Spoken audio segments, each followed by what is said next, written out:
नमस्कार विद्यार्थियों, कैसे हैं? अब घर पर हैं तो अच्छे ही होंगे, क्योंकि यहाँ आते थे तो देर हो जाती थी, सर अटेंडेंस नहीं देते थे, यूनिफॉर्म में आना पड़ता था। डर लगा रहता था कि बिना यूनिफॉर्म के आए हैं, कहीं सर इंसल्ट ना कर दें। सारी झंझटों से मुक्ति पा गए तो अच्छे ही होंगे, है ना? अच्छे होंगे। लेकिन कुछ हमारे बच्चे परेशान हैं इन दिनों। वो परेशान हैं कि क्लास नहीं हो रही, पढ़ने पढ़ाने का माहौल नहीं बन रहा और घर पर समय नहीं बीत रहा है। ऐसे भी हैं, कभी भी कोई भी एक चीज़ 100% लागू नहीं होती, है ना? चलिए हम आज शिक्षण अधिगम कौशल की बात करें। उसमें हमने इससे पहले पुनर्वलन कौशल को कंप्लीट किया है और थोड़ी सी बात हमने श्यामपट्ट कौशल पर की थी, ब्लैक बोर्ड राइटिंग स्किल पर की थी। आज हम इसी चीज़ को आगे बढ़ाते हैं। इतना तो आप जान ही समझ चुके हैं। पहले में जो हमने हल्की सी बात की थी, क्या कहते हैं उसे, फाउंडेशन बनाना कहते हैं। मुझे आज ही पता चला जो चेहरे का मेकअप होता है उसमें भी एक फाउंडेशन बनता है, पहले फाउंडेशन लगाना पड़ता है। मुझे आज पता चला तो मैंने, हाँ, फाउंडेशन बिना कोई काम बनता ही नहीं है। तो पहले जब हम अध्यापक विद्यार्थी से प्रस्तावना कौशल बात करते हैं ना, वो भी हमारी टीचिंग का फाउंडेशन ही होता है। माहौल बनाना, माहौल बन जाता है। तो हम इससे पहले हमने पुनर्वलन कौशल कंप्लीट कर लिया है, उसके प्रकार, उसके घटक, उसका अर्थ, उसका महत्व, उसकी उपयोगिता, उसकी सावधानियाँ। आज हम बात करेंगे, सीधी सीधी बात करेंगे श्यामपट्ट कौशल के बारे में। श्यामपट्ट कौशल एक बहुत ही महत्वपूर्ण स्किल है जिसके बिना अध्यापक अधूरा है। और बेसिक क्लासेस में ये देखा जाए तो बहुत ही महत्वपूर्ण स्किल है ना? क्योंकि इसके बिना विद्यार्थी, अध्यापक किसका सहारा लेगा? तो आज हम बात करेंगे कि श्यामपट्ट लेखन कार्य हेतु आवश्यक सामग्री क्या क्या होती है, उसके लिए आवश्यक ज़रूरतें क्या क्या होती हैं। तो जब श्यामपट्ट लेखन कौशल की बात करें तो सबसे पहले तो ज़रूरी है एक श्यामपट्ट। उसके बिना क्या होगा? सबसे पहले उसे हो, और उसके बाद ज़रूरी हो एक अध्यापक। तो इन दोनों के बीच में जिन चीज़ों की ज़रूरत पड़ती है वह है चाक, रंगीन चाक, पॉइंटर ज़रूरत पड़ती है ना। हमने पूरी चीज़ नोट कर दी बोर्ड पे और फिर बच्चों को उसी पॉइंटर की मदद से, इस पे ये है, इस पर ये है, ये देखो बच्चों, ये देखो, तो समझाने के लिए पॉइंटर ज़रूरत पड़ती। प्लास्टिक का डंडा जैसा आता है, आगे उसमें नुकीली चोन जैसी होती है, तो जो बच्चों को समझाने में सुविधा रहती है। तो पॉइंटर हुआ, डस्टर, कपड़ा। मैं यहाँ क्लास ले रहा हूँ तो देख रहा हूँ कि सन्नाटा तो है ही, लेकिन मैं देख रहा हूँ कई रुमाल पड़े हुए हैं पीछे। क्या नाक आँख पोंछ के फेंक के जाते हो क्या? कई रुमाल पड़े हैं, खेल करते हो। तो उसी तरह से कपड़ा भी होना चाहिए। कभी कभी ज़्यादा डार्क हो जाए, चौक ज़्यादा चल जाए तो उसे गीला करके बोर्ड को साफ़ करने में ज़रूरत पड़ती है। तो इस तरह की चीज़ें, या बड़ी स्केल भी हो सकती है। एक आपके पास कोई डायग्राम सीधा बनाना है तो स्केल भी हम आप रख सकते हैं, ज्योमेट्री बॉक्स वगैरह रख सकते हैं जिनकी पढ़ने पढ़ाने में आवश्यकता पड़ती है। इस तरह की चीज़ों से को लेकर जब हम श्यामपट्ट स्किल पर अपना काम करते हैं या श्यामपट्ट का यूज करते हैं तो हमें उसकी बेहतर रिजल्ट मिलने की संभावनाएं रहती हैं। क्योंकि पढ़ने पढ़ाने का जो सारा मामला है वह आनंद का है, वह हर्ष का विषय है। ये कहीं कभी भी सजा नहीं रहा। तो ऐसी स्थिति में जब चौक की बात आई तो उसमें रंगीन चौक भी आई है। क्यों? कि विद्यार्थियों को अच्छा लगे, देखने में अट्रैक्शन पैदा हो, ये इसके लिए है। तो इससे आगे हम बात करें श्यामपट्ट लेखन कौशल के समय सावधानियाँ। ये बहुत ज़रूरी मामला है। अब चीज़ें तो हम ले आए, श्यामपट्ट भी ले आए, अध्यापक भी आ गया, लेकिन अगर हमने उस पर लिखते समय कुछ सावधानियों का ध्यान नहीं दिया तो हमारा मामला कमज़ोर भी हो सकता है।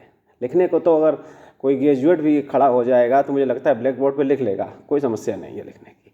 लेकिन इसमें एक प्रोफेशनलशिप कैसे आए, उसमें एक शार्पनेस कैसे आए, उसमें एक स्किल्ड परफॉर्मेंस कैसे आए, तो इसके लिए कुछ सावधानियां हैं, ज़्यादा नहीं है, छोटी छोटी हैं। और PDF आपको मिल ही गया है। मैं फिर एक बार कहूँगा, जिनको ना मिला हो, जिनको असुविधा हो, जिनका डिलीट हो गया हो, तो वो मुझे मैसेज कर दें या अपने किसी साथी से बात कर लें, उनके किसी न किसी के पास होगा, मिल जाएगा। और किसी से ना कहना हो तो मुझसे कहो, किसी से ना कहो तो मुझसे कहो, हम उपलब्ध कराएंगे, है ना।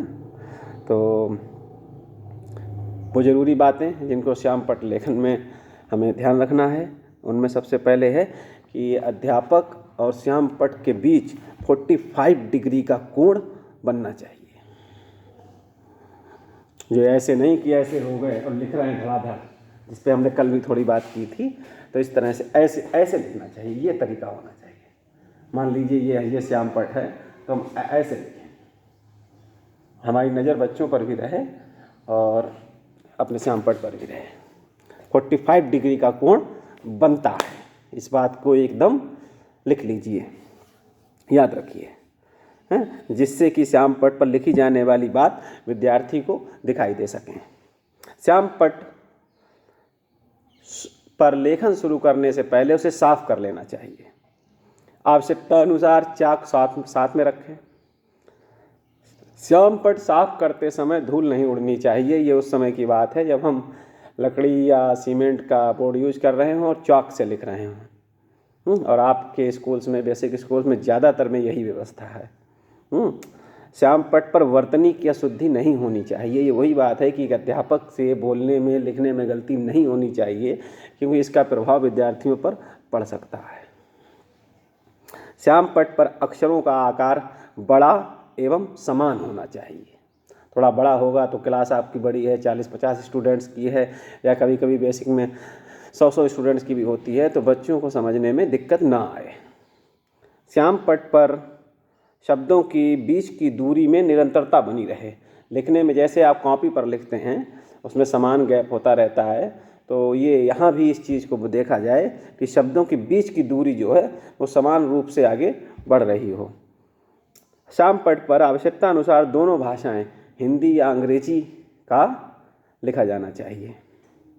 रेखा चित्र बनाने के लिए रंगीन चॉक का प्रयोग करना चाहिए। जैसे कि हम मैथ का कोई डायग्राम बना रहे हैं या हम बायोलॉजी की कोई संरचना बना रहे हैं, ऐसे में जैसे मान लो हार्ट की संरचना है, हार्ट जो होता है ऐसा होता है, इतना हिस्सा देखा जाएगा ऊपर का हाथ का, ये मुट्ठी बंद मुट्ठी का, हार्ट की वास्तविक रचना ऐसी है। ये जो शायरों ने बनाया है ये सब नहीं है कुछ, हाँ, कि दिल में मेरे खूने जहर था, ये सब कुछ नहीं है। चक्कर मत पड़ना किसी के, कोई कहे कि ऐसा होता है, वो लाल वाला धड़कता है ना, वो सब कुछ नहीं है। हार्ट की जो वास्तविक संरचना है वो ऐसी है, इस तरीके की। तो मान लो हम कोई बायोलॉजी का शिक्षक है या कक्षा 5-6 में आप स्वास्थ्य संबंधी कोई विषय पढ़ा रहे हैं, तो उसमें रंगीन चॉक का, पेन का इस्तेमाल अगर हो रहा है, तो अब तो मैंने बहुत से बेसिक स्कूल्स में देखा वहाँ भी वाइट बोर्ड हैं, तो वैसी स्थिति है, चॉक का यूज है तो रंगीन चॉक रखिए। मुख्य रूप से मैंने देखा विज्ञान में ज़्यादा अध्यापक यूज करते हैं। अगर विज्ञान और गणित में और हिंदी में सब में यूज होता है, अगर बस करने का तरीका आना चाहिए। जैसे कि लिखते समय आप लोग किसी शब्द को अंडरलाइन कर देते हैं, या वैसी स्थिति श्यामपट्ट पर लिखने में आए तो आप उसको रंगीन चॉक से लिख सकते हैं। मुख्य रूप से जब चित्र और डायग्राम बन रहा हो तब तो हमें रंगीन चॉक का इस्तेमाल कर ही लेना चाहिए। यहाँ पर रंगीन चॉक का यूज होता है। श्यामपट्ट पर अध्यापक को काफ़ी तेज लिखना चाहिए, परंतु लेखन में कुरूपता नहीं आनी चाहिए। कुल मिला के जो लेखन है वह स्पष्ट और सुंदर हो, और तेज भी लिखना चाहिए। तो मालूम पड़े 40-45 मिनट क्लास वो लिखता ही रह गया। ये समय की दृष्टि से भी ये बात ध्यान रखनी चाहिए कि लिखने में बहुत समय नहीं लगाना चाहिए। श्यामपट्ट पर लेखन कार्य करते समय लिखे जाने के बीच अध्यापक को मुड़कर छात्रों पर भी, विद्यार्थियों पर भी ध्यान रखना चाहिए कि हमारा कौन सा स्टूडेंट क्या कर रहा है उस समय। कुछ आपस में पीछे बात ही करते रहते हैं, छोटे बच्चे करते रहते हैं, तो अधिक देर तक विद्यार्थियों की तरफ पीठ करके रहने से विद्यार्थी शरारत करने लगते हैं या अनुशासन भंग होने का खतरा बन जाता है। खतरा बन जाता है, अनुशासनहीनता हो जाती है क्लास में। तो और ये भी ध्यान रखना है अगली सावधानी के तौर पर कि जब अध्यापक का क्लास पूरा हो रहा हो और हम क्लास छोड़ रहे हों तो ऐसी स्थिति में हमें श्यामपट्ट साफ कर देना चाहिए। क्लास छोड़ते समय हमने जो भी क्लास में स्टडी किया है, कराया है, तो हमने जो भी लिखा है श्यामपट्ट पर, जब हम क्लास छोड़ रहे हों, निकल रहे हों, तो 1 मिनट से भी कम समय लगता है, हमें बोर्ड को साफ करके निकलना चाहिए। लेखन स्पष्ट व पढ़ने योग्य हो, श्यामपट्ट का कार्य स्वच्छ विधिवत हो, यह कार्य पाठ विकास में सहायक हो। ये जरूरी चीज़ है कि हम जो भी टीचिंग के समय लेखन श्यामपट्ट पर कर रहे हैं, यह हमारे पाठ को आगे ले जाने में, अर्थात विद्यार्थियों को की समझ विकसित करने में, बात उनकी समझ में आए, ज़्यादा से ज़्यादा समझ में आए, मालूम पड़े कि हम श्यामपट्ट लेखन का यूज भी कर रहे, श्यामपट्ट पर लिख भी रहे, विद्यार्थियों की स्थिति जस की तस है, उन्हें बात उतनी ही समझ में आ रही जितनी बिना लिखे आ रही थी। तो भैया क्या ज़रूरत है, यही ठीक है, तो बिना ही लिखे ठीक है। तो ये श्यामपट्ट कौशल का, श्यामपट्ट पर लेखन का जरूर इस्तेमाल करना चाहिए। एलिमेंट्री क्लासेज में तो बहुत ज़रूरी है, लेकिन लिखते समय इन चीज़ों का, सावधानियों का भी ध्यान रखना चाहिए कि हम अच्छा लिखें, साफ लिखें और विद्यार्थियों पर भी हमारी नज़र बनी रहे। और उससे भी ज़रूरी बात है, कोई भी स्किल हो, उसका मुख्य उद्देश्य यही है कि विद्यार्थियों तक बात ज़्यादा से ज़्यादा स्पष्ट तरीके से अच्छे तरीके से पहुँचे। ये श्यामपट्ट लेखन कौशल के प्रमुख घटक, main components of black board writing skill.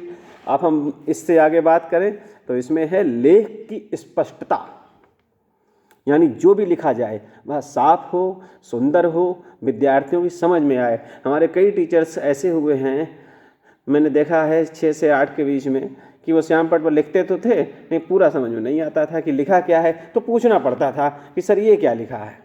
बताते थे वो, ऐसी बात नहीं बताते थे, लेकिन ये सबका नहीं हो सकता है। तो ये कोशिश करें कि राइटिंग बहुत सुंदर ना हो, स्पष्ट तो हो, समझ में तो आए। श्यामपट्ट कार्य में स्वच्छता, ये भी लगभग वही बात है कि 2 रेखाओं के मध्य अंतराल, सीधी रेखा और समानांतर वाक्य विन्यास होना चाहिए। यानी कि पहली लाइन लिख दी तो दूसरी लाइन में थोड़ा गैप करके तब नीचे लिखें, ये समान अंतर हो, अक्षरों के बीच में समान दूरी हो। कुल मिला के जिसकी राइटिंग अच्छी होती है वो लोग ज़्यादातर ब्लैक बोर्ड पर अच्छा ही लिख लेते हैं, लेकिन जिनकी नहीं अच्छी है वो भी ये कोशिश करें बहुत लंबा चौड़ा लिखना नहीं है, स्पष्ट रहे, दिखाई पड़े। अगला है श्यामपट्ट कार्य की उपयुक्तता। इसमें मुख्य बिंदुओं व शब्दों का रेखांकन, उपयुक्त रेखा चित्र आदि बनाए जाते हैं। मतलब श्यामपट्ट कार्य जो भी यूज किया जाए वो उपयुक्त हो, वह अनावश्यक लेखन से, टाइम काटने से भरपूर ना हो। हम जब बीएड कर रहे थे हम लोग, तो उसमें देखते थे कुछ हमारे साथी हाथ पर लिखलाते थे, जो उन्हें श्यामपट्ट पर लिखना होता था वो हाथ पर लिखलाते थे और पीछे पीट करके वही लिखते रहते थे। तो कई बार टीचर्स ने उन्हें ऑब्जर्व किया, टीचिंग करते समय ऑब्जर्वेशन करना पड़ता है ट्रेनिंग टीचर का, तो उन्होंने पकड़ा, देखा, उन्होंने कहा ये सब क्या करते रहते हो तुम लोग। तो इस तरह से उसमें सुधार भी होता है। कक्षा शिक्षण में श्यामपट्ट लेखन कौशल की उपयोगिता, इसके लिए श्यामपट्ट लेखन कौशल, हाँ, इसके लिए बिजली की कोई आवश्यकता नहीं होती। इनकी पहली लाइन ये है, ये कोई इलेक्ट्रॉनिक सिस्टम नहीं है, ये कहीं भी कभी भी अध्यापक के द्वारा चलाया जा सकता है, किया जा सकता है इसका यूज। इसका रख रखाव सुविधाजनक है, इसके लिए कोई एक्स्ट्रा धन नहीं देना पड़ता, एक बार खरीद लिया फिर ये स्कूल के लिए, संस्थान के लिए लंबे समय तक बना रहता है। इसको कक्षा में अंदर या बाहर आवश्यकता अनुसार प्रयोग में लाया जा सकता है। इसका प्रयोग करते समय हमें किसी तरह की मशीन चलाने की जरूरत नहीं पड़ती। बिना कोई पूर्व तैयारी और साजो सामान के कक्षा शिक्षण में इसका उपयोग किया जा सकता है। शिक्षक अपनी गति से आगे बढ़ सकता है, कोई टीचर तेज़ी बोलने वाला है, कोई धीरे धीरे बोलने वाला है, कोई तेज़ी से लिखने वाला है, कोई धीरे धीरे लिखने वाला है। तो सबके लिए ये समान रूप से काम कर सकता है, उनकी ज़रूरतों के हिसाब से उनके काम आ सकता है। विद्यार्थी आवश्यक एवं और लिखित कार्य को अपनी कॉपी पर नोट भी कर सकते हैं। एक बार लिख दिया, बच्चे कहते हैं सर लिख लिया आप, सर लिख लिया। तो जब बच्चे ने कह दिया लिख लिया, तो अध्यापक उसे आप पर्याप्त समय लेते हुए मिटा भी सकते हैं, हाँ, और नई चीज़ लिख सकते हैं।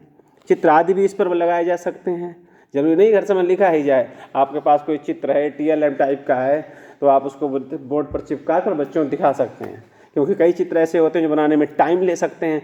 तो अध्यापक के पास पहले से चार्ट कोई तैयार है, और उसको ला के अपने टेप आते हैं जो छोटे छोटे, अभी आपने न्यू ईयर पे लाए थे पीला वाला टेप, बस 4 से कट्टे काटे, चिपका दिया, हो गया। बच्चों को समझाना है, बताना है, अच्छे समझा दिया, क्लास भी अट्रैक्टिव हो गई। ये भी यूज श्यामपट्ट का किया जा सकता है। इससे अन्य दृश्य सामग्री के साथ भी प्रयोग किया जा सकता है, जैसे चार्ट, OHP, वीडियो आदि। ये वीडियो मतलब जो ना स्क्रीन पे दीवार पे लोग फिल्म देखते हैं, तो उसी तरीके से प्रोजेक्टर टाइप का इस्तेमाल श्यामपट्ट पर किया जा सकता है। ये कहने का इनका मतलब है। विद्यार्थियों, आज हमारे पास एक ही क्लास में हमने श्यामपट्ट कौशल कंप्लीट किया है। इससे आगे हम पुनरावृत्ति कौशल पर बात करेंगे, अगली कक्षा में मिलेंगे। और ये इस यूनिट की अंतिम यूनिट है, अंतिम स्किल है। इससे आगे हम मिलेंगे गूगल मीट पर। अपना और अपने परिवार का ध्यान रखिए। इसी के साथ मैं योगेंद्र आपसे विदा लेता हूँ, और सुनते रहिए, देखते रहिए PPSN।